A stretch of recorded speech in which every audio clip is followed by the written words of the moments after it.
بسم الله الرحمن الرحيم قل أوحي إلي أنه استمع نفر من الجن فقالوا إنا سمعنا قرآنا عجبا يهدي إلى الرشد فآمنا به ولن نشرك بربنا أحدا وأنه تعالى جد ربنا ما اتخذ صاحبة ولا ولدا وأنه كان يقول سفيهنا على الله شططا وأنا ظننا أن لن تقول الإنس والجن على الله كذبا وأنه كان رجال من الإنس يعوذون برجال من الجن فزادوهم رهقا.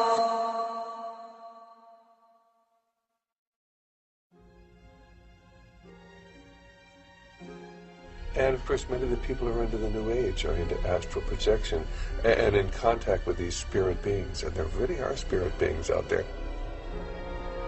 They refer to them as the Masters of Wisdom, or the Great White Brotherhood, or the Enlightened Ones, and they believe that they are guiding society. These are actually demonic forces and demonic beings, and of course they can materialize and disappear. The average individual says, oh, that can't be true. And yet it is true. And when you talk to the people who are dealing with this, they come in contact with us many times. They have accessed this other dimension, which is truly a demonic dimension. And of course, tragically, it's becoming increasingly apparent here in America as we turn our back on God, and we're not really a secular society. We've gone from being a Christian society to a secular society, and now a society dominated by the occult forces, of which are intent upon ruling the world. If it's true that the Roriks were in contact with the spirit realm, is it then possible that these same powers could have somehow influenced the design of the dollar bill? And I know some of this is review for people that have gone through this, but I still think for people that don't know, this is important to understand these things. This is a dollar bill, which is the now devalued dollar bill. And on the back of the dollar bill, there's a seal on this side. It's called the Great Seal of the United States. That's what it's called. It's their seal. Now behind the seal, this is actually what is behind the Great Seal of the United States, is a pyramid with one eye. Now the one eye is the sun god Ray, which is where we get the word ray, sun rays. It is the sun god, same Mithraic character, and he shows up again and again. This is the Masonic god of the ray. If you look, you'll see the pyramid is built except for the top. It's built except for the top. The eye is suspended above the top. It hasn't come down yet. Because they believe until they've finished the Masonic project, which is the what they say on the bottom, Novus Ordo Seclorum, and then Annuetta Cheptis, he is pleased with our project. In other words, the God they believe in is pleased with our project. What is the project? This is the question. What is the project that this God is pleased with? The project is literally the secularization of the world. To completely strip the world from religious beliefs. This is the project, and that is why it is called Novus Ordo Seclorum, a new secular or worldly order. If you translate that into Arabic, it would be a Nizam al-Alami ad-Dunyawi, not al-Jadid. It would be a Dunyawi, the new temporal order, the new order of the world. And we know what dunya is in Arabic. Dunya has a negative connotation in Islam, unlike alam, which does not have a negative connotation. If you read the Quran, alam is not a negative connotation. Rabb al-Alameen, Allah is Lord of the Alameen. We are part of the alam. The alam is the passive form of alim. It's what is known. It is how we know al-alim. The world is how we know Allah. We don't know Allah through dunya. Dunya is the the illusory nature of the world. It's the gharura, it's the aspect of the world that deludes you, thinking that you're permanent, thinking that you can transgress, thinking that you're independent from Allah. This is the dunya. Zionists do not, as they claim, represent the Jewish people. They like to claim they represent the Jewish people, but they most certainly do not. Anti-Zionism is not anti-Semitism. Authentic Orthodox Jews totally oppose Zionism.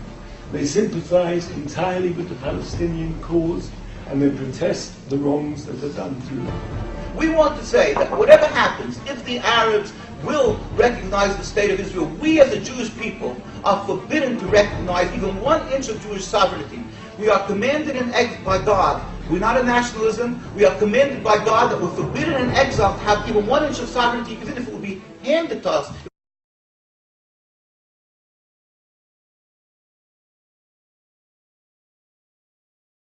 وحرام على قرية أهلكناها أنهم لا يرجعون حتى إذا فتحت يأجوج ومأجوج وهم من كل حدب ينسلون واقترب الوعد الحق فإذا هي شاخصة أبصار الذين كفروا يا ويلنا قد كنا في غفلة من هذا بل كنا ظالمين. The Saudi army of Abdulaziz ibn Saud conquered Mecca. And Abdulaziz and Sharif Hussein packed his suitcase and off he went. British took him away. And so Abdulaziz ibn Saud is now in control of Mecca and eventually Medina. It's a Saudi Wahhabi alliance. Does he claim the Khilafah for himself now? No.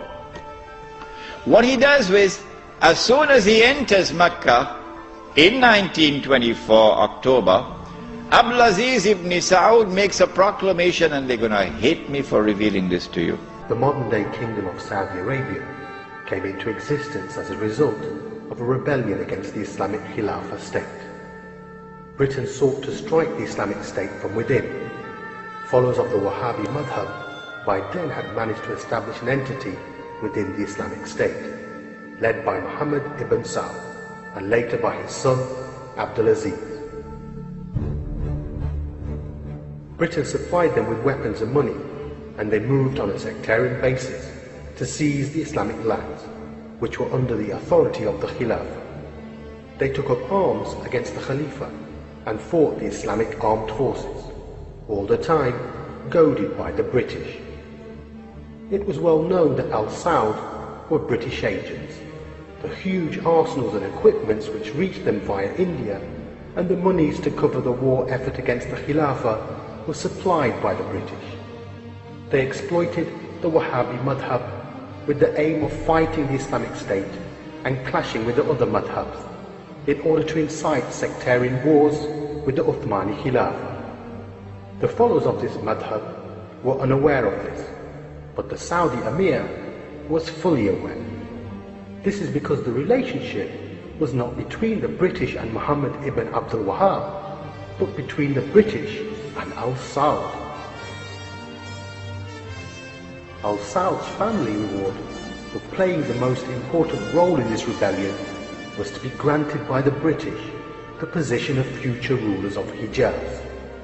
They had so much trust and confidence in their British masters and were so arrogant of their possession that they called it Saudi on September the 23rd, 1933, the only state in the world to be named after a family.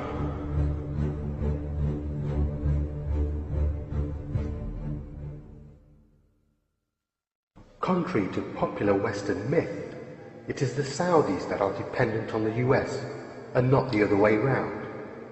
The relationship is one in which the Saudi regime has no leverage over the US, while the US exerts almost total control over the regime with the power to remove the regime overtly or covertly.